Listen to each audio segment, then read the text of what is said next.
Ces dernières années, on assiste à une exacerbation des accidents, ce qui convient d'appeler une crise de la sécurité routière dans notre pays. Pour lutter efficacement contre ces fléaux et lancer la 6e édition de la Semaine de la sécurité routière sous le thème « Le port du casque, une nécessité vitale ».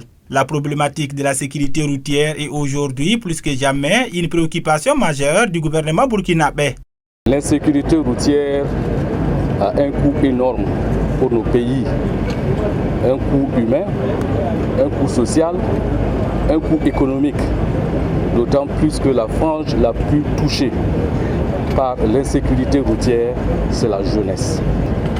Et comme le slammer l'a dit tout à l'heure, celui qui ne porte pas de casque pour protéger sa tête n'a rien d'important à protéger dans sa tête.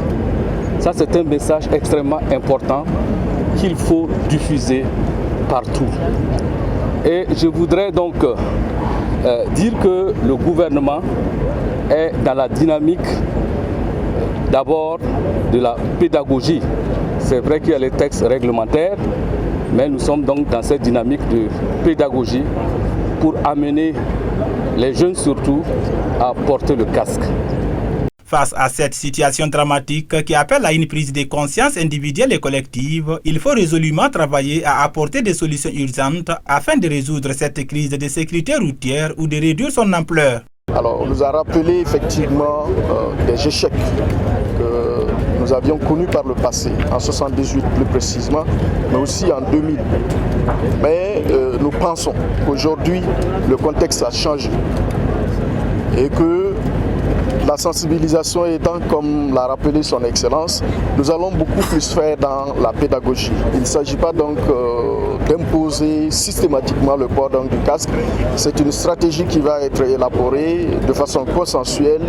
C'est une approche qui est participative et nous pensons que le peuple burkinabé finalement comprendra qu'il est temps que nous arrêtons donc les dégâts qui sont causés donc par nos routes, des routes qui devaient servir donc au développement, ne devaient pas se transformer en mouroir des jeunes surtout, qui sont le lance du développement. Selon les données statistiques réalisées en 2020 par le centre hospitalier de Tengandogo, 85,43% des patients victimes des accidents de la circulation routière admis dans les centres hospitaliers ont des traumatismes crâniens graves et 80% sont des utilisateurs de deux roues motorisées.